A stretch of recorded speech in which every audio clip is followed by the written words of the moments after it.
Ladies and gentlemen, in a few seconds, we will be live on live stream from Iligan City National High School. Please stand by.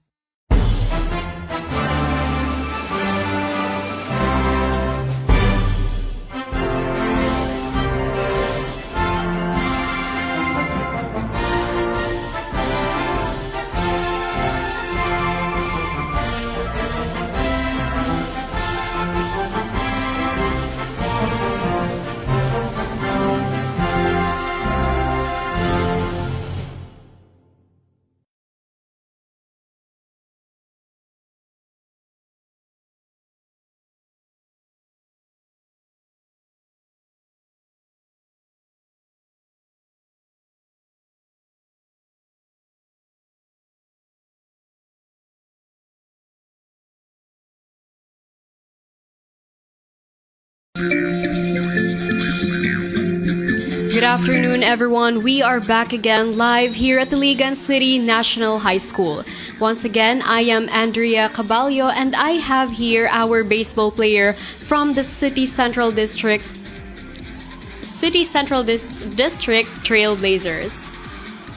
And I'm Lee Ryan MVP2. Okay, so Kuya Lee, I am very honored to have you here in our live broadcast. First and foremost, I would like to congratulate you for winning the baseball match kanina. And I heard you are from the City Central District Trailblazers and you were competing against the South Thunderhawks. So I would like to ask a few questions about you and about the game. First question is, how does it feel to win this game at the division meet? Masaya at kinakabahan ako during ng laro. Masaya kami sa panalo namin.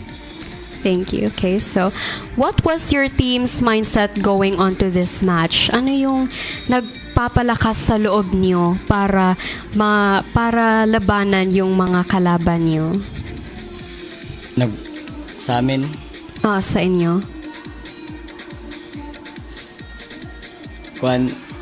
ano lang ang saya. We can speak in Bisaya. Ang nagpapalakas sa amin ay ang aming coach at sa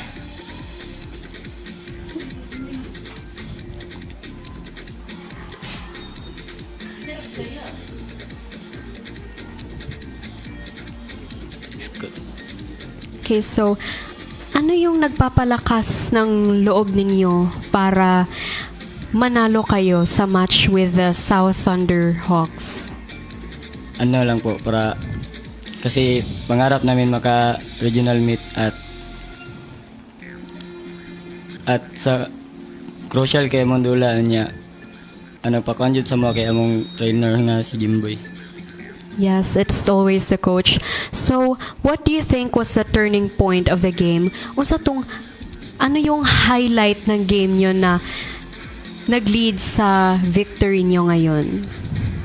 Kami lang gurot na naningkamot at sa pag-comfort nila sa kuha nga pag-pitch nako sa last throw nako.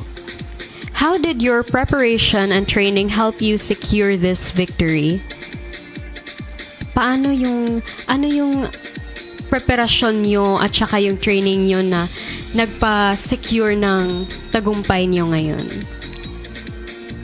Ang nagpapatanggubay sa amin ay ang pag-training namin araw-araw at sa paningkamot nandiyan na mo every training na mo. Okay. Who do you think played a crucial role in today's win? Sino yung parang yung MVP nyo na yung talagang malaki talaga yung ambag sa pagkapanalo ng grupo nyo? Para sa ako, walay MVP sa mga kay kami man tanan ang naglihok sa field. Okay. So, what challenges did you face during the game and how did you handle them?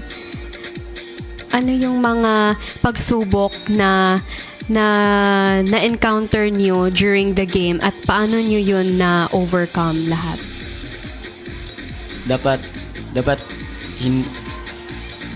dili lang jud mo makulbaan tas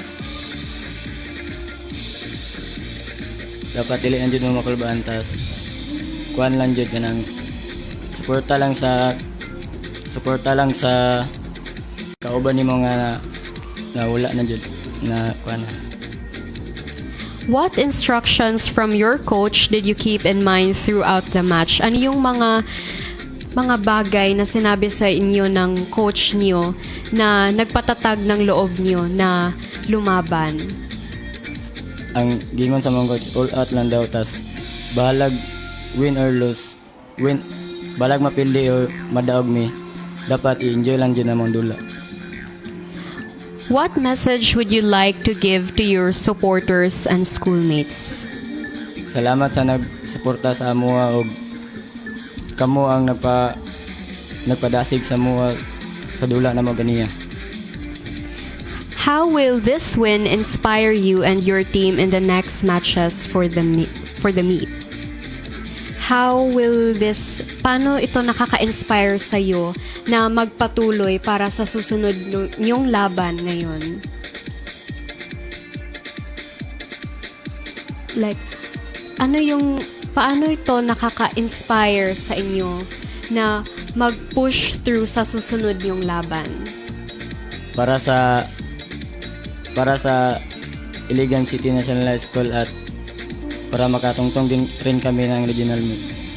Thank you so much for answering the questions. And sa mga sagot niya, palagi niya talagang minimension yung coach niya, and the coach has really played a very crucial role talaga sa mga athletes natin. So thank you so much for your time here, and like what I said earlier, I'm very honored to have you here at our live broadcast. Thank you so much. Thank you. Thank you.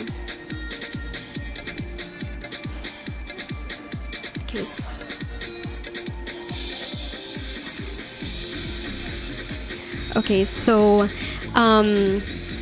ngayon ay para sa mga susunod na live updates mamaya. Magpapatuloy kami mamaya, tsaka sa ngayon ay magpapaalam muna kami sandali. Thank you. Wala kang gusto i-shout out? Shout out sa kong nanay nga si Tuminti mo suporta sa kuha og sa kong mga kauban og sa mga supporters na mo. Thank you so much.